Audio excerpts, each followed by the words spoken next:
Cultination, bonjour. À votre attention s'il vous plaît. Alerte spoiler, nous allons vous révéler les secrets des magiciens tels que Harry Houdini, David Copperfield, Matt Franco et autres.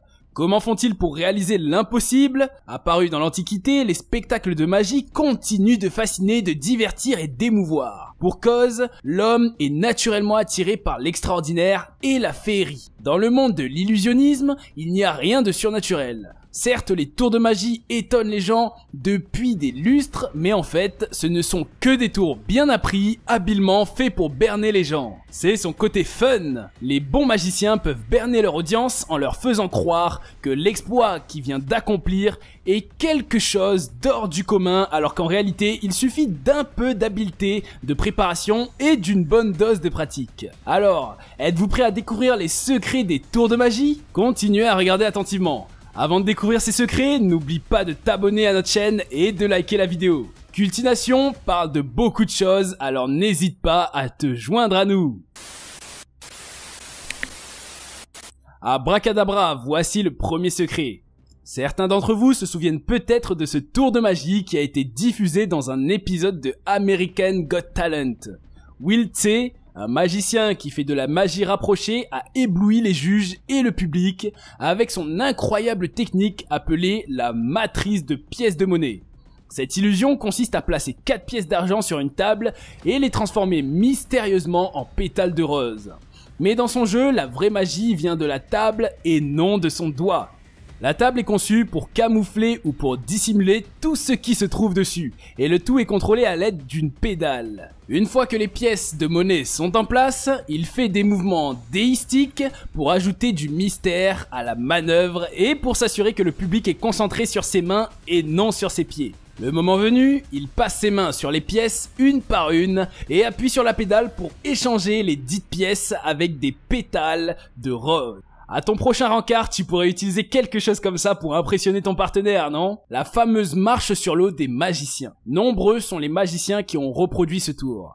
Inspiré des récits bibliques selon lesquels Jésus et ses apôtres étaient en équilibre à la surface de l'eau, et le moins qu'on puisse dire, c'est qu'ils ont réussi avec brio. Bien sûr, ce n'est pas grâce à des facultés magiques ou un miracle quelconque. L'illusion de la fameuse marche sur l'eau a une explication bien plausible, mais aussi un jeu d'acteurs brillamment mis au point. Pour donner vie au numéro de la marche sur l'eau, les magiciens se déplacent en faisant semblant de vaciller, comme si à chaque pas ils allaient tomber. Pourtant, ils marchent en réalité sur une allée plate et sans danger.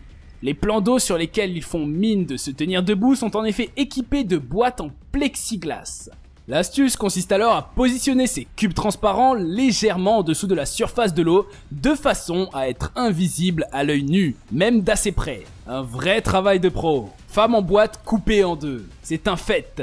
La femme coupée en deux est une référence en la matière. Ce sketch implique une sorte de table chirurgicale et une boîte à taille humaine trouée pour passer la tête, les bras et les jambes de la future disloquée. Le plus hallucinant étant que même une fois les deux parties du corps séparées à la scie, les membres inférieurs et supérieurs continuent de bouger. Avouez-le, quand bien même le cerveau martèle que c'est impossible, force est de se laisser bluffer. 2 boîtes secrètes, 2 assistantes. Ici encore, la solution à l'énigme est plus simple qu'il n'y paraît. La vérité, l'équipement est entièrement truqué. En fait, la boîte n'a jamais formé un seul bloc. Ce sont 2 caisses bien distinctes, l'une pour la tête et les bras et l'autre pour les jambes. De même, ce sont 2 assistantes qui entrent en scène.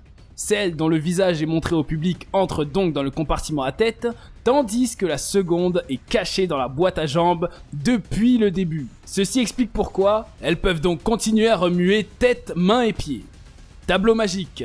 Il s'avère qu'on peut devenir illusionniste même à un jeune âge. Ici Simpson n'avait que 8 ans. Elle s'est inscrite à un casting de spectacle à talent. Elle a donné une performance fascinante et a laissé le public stupéfait. La magicienne s'est approchée des juges et a pris 3 de ses livres préférés dans une boîte en carton qu'elle avait apportée en s'écartant. La petite a alors demandé à l'un des membres du jury de prendre la boîte en carton, mais il ne pouvait pas la déplacer même avec l'aide de son collègue. Il s'avère que le carton a été acheté en fait dans un magasin spécifiquement pour le tour de magie de ici. Elle était équipée d'un interrupteur grâce auquel la boîte pouvait littéralement coller à n'importe quelle surface lisse et devenir impossible à soulever. Ensuite, la jeune magicienne a demandé à un autre membre du jury d'ouvrir un des livres qu'elle avait rapporté et de lire n'importe quel mot à haute voix. Puis, elle se rendit vers un tableau et a enlevé le tissu rouge qui le recouvrait, puis l'a tourné vers le public. Tout le monde pouvait lire le mot du livre qui avait été dit plus tôt. Cela semble irréel. La jeune fille a écrit le mot à la craie sur le tableau qu'elle a retourné. Le tour a fonctionné grâce aux technologies modernes. Étonnamment, on voit que le tableau était en fait un appareil électronique. Ce tableau disponible à l'achat à 3300 pounds est un tableau d'école ordinaire. Le système mécanique pour écrire à la craie est en réalité connecté à un autre appareil sur lequel l'assistant du magicien écrit le mot et est affiché sur le tableau noir. Vous avez envie d'épater vos proches? Achetez ce tableau qui coûte quand même une fortune. Coup du lapin. On doit la célèbre expression sortie du chapeau à ce tour de magie bien connu.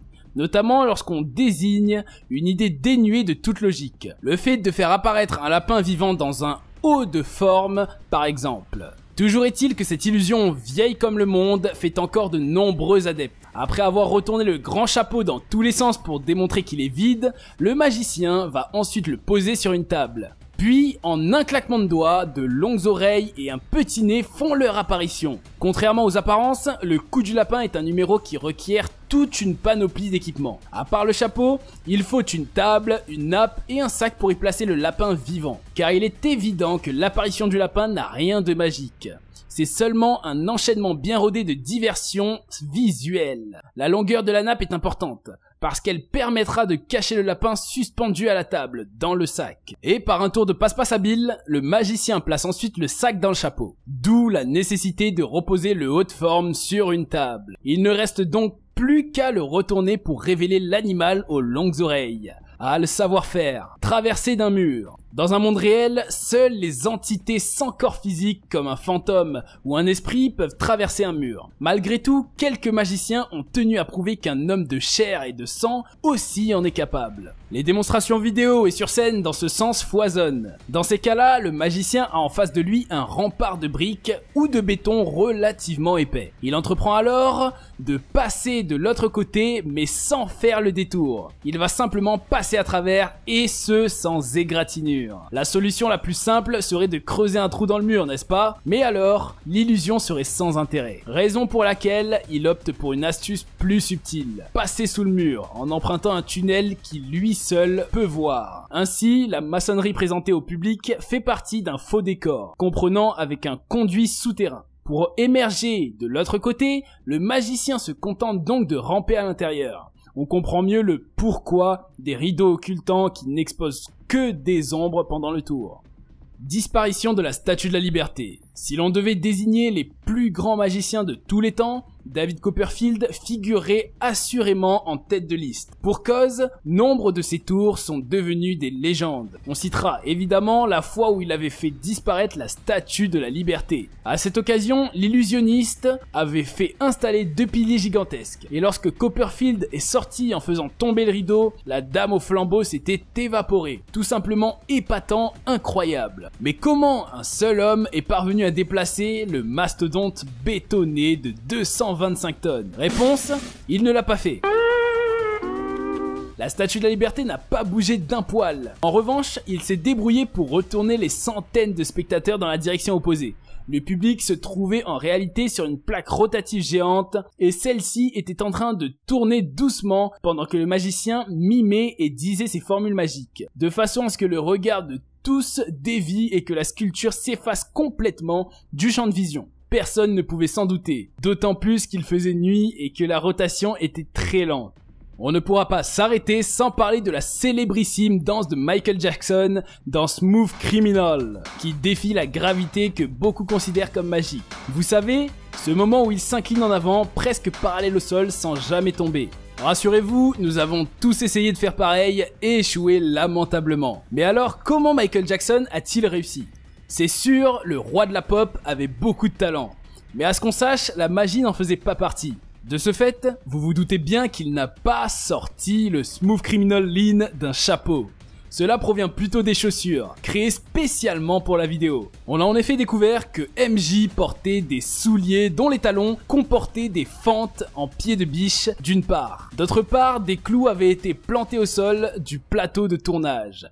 Et pour effectuer le fameux lean, il n'avait plus qu'à emboîter ses talons au rivet. Par conséquent, peu importe l'angle d'inclinaison, le système d'ancrage l'empêchait de s'écrouler sans autre trucage.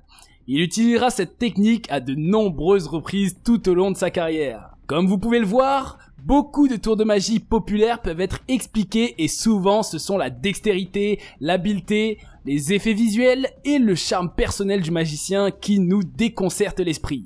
Lequel de ces tours de magie et de secrets t'a le plus impressionné ? N'hésite pas à le dire en commentaire et à partager la vidéo à tes amis pour qu'ils découvrent ces secrets aussi. Allez, merci beaucoup et à bientôt sur Cultination.